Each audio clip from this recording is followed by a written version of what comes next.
ጤና ይስጥልን እንዴት ቆይታችሁናል? ለዕለቱ የተዘጋጁትን መረጃዎች ይዘንላችሁ ቀርበናል። እስከ መጨረሻው እንድትከታተሉን እንጋብዛችኋለን። በቅድሚያ የምንመለከተው ዜና ከወደ ለንደን የተሰማ እጅግ አሳፋሪና አስነዋሪ ድርጊት ነው። ይኸውም በአንድ ኤርትራዊ ስደተኛ የተፈጸመ አሳፋሪና ነውረኛ ድርጊት ነው። በዛሬ በተለያዩ የማህበራዊ እና መደበኛ ሚኒስትሪ ሚዲያዎች ሲተላለፍ ሲሰራጭ የዋለ መረጃ ነው። እሱን እናቀርብላችኋለን። ይህ በፎቶ ላይ የምትመለከቱት እጅግ ወራዳ ሊባል የሚችል ከባህል ያፈነገጠ አመል ሳይኖርበት እንደማይቀር የሚገመት ኤርትራዊ ስደተኛ መላውን አፍሪካዊ የጥቁር ሕዝብ ሊያሳፍር የሚችል ነውር ነው የፈጸመው። ለስደተኞችም ጥሩ መልእክት አይደለም። ስደተኞች በጥሩ ዓይን እንዳይታዩ ሊያደርግ የሚችል ድርጊት ነው የፈጸመው።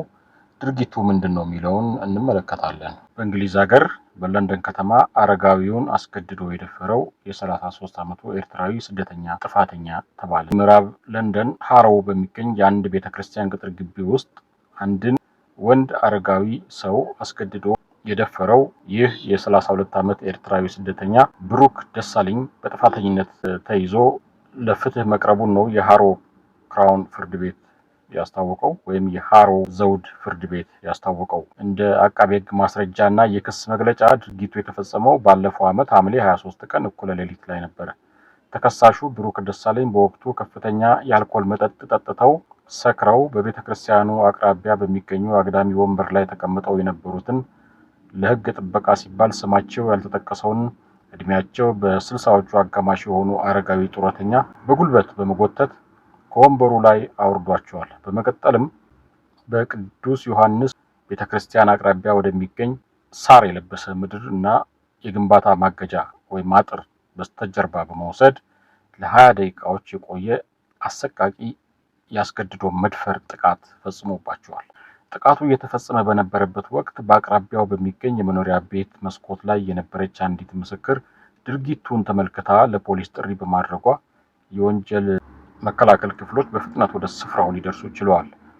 የአካባቢው ማዘጋጃ ቤት የቪዲዮ ክትትል ሲሲቲቪ ካሜራ እንደሚያሳየው ተከሳሹ ጥቃቱን በሚፈጽምበት ወቅት በርካታ መኪኖችና ባለ 2 ፎቅ አውቶቡሶች እነዚህ በለንደን የተለመዱ ናቸው በአቅራቢያው ያልፉ የነበረ ሲሆን መንገደኞች በሚያልፉበት ቅጽበት ሁሉ ተከሳሹ ጥቃቱን ያቆም እንደነበር ተገልጿል።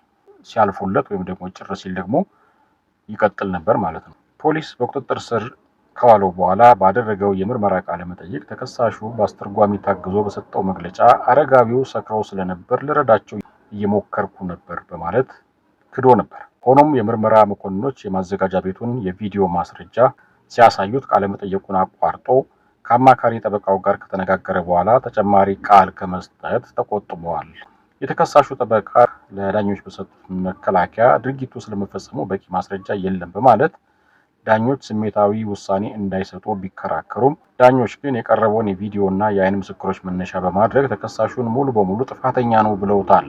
መርማሪው መኮንን ሉክ ሬቪል ከውሳኔው በኋላ በሰጡት መግለጫ ብሩክ ደሳለኝ ራሳቸውን መከላከል የማይችሉ አቅመ ደካማ አረጋዊን ያጠቃ አደገኛ ወንጀለኛ ነው። ለፖሊስ ጥቆማ የሰጡ የህዝብ አካላትን እናመሰግናለን። መሰል የጾታ ጥቃት ሰለባ የሆኑ ወገኖች ሁሉ ወደ ፖሊስ ቀርበው እንዲያመለክቱ እናበረታታለን። አስፈላጊውን ድጋፍ ሁሉም እናደርግላቸዋለን ብለዋል። ፍርድ ቤቱ በተከሳሹ ላይ የሚተላለፈውን የቅጣት ውሳኔ በቀጣይ ቀጠሮ ይፋ ያደርጋል ተብሎ ይጠበቃል።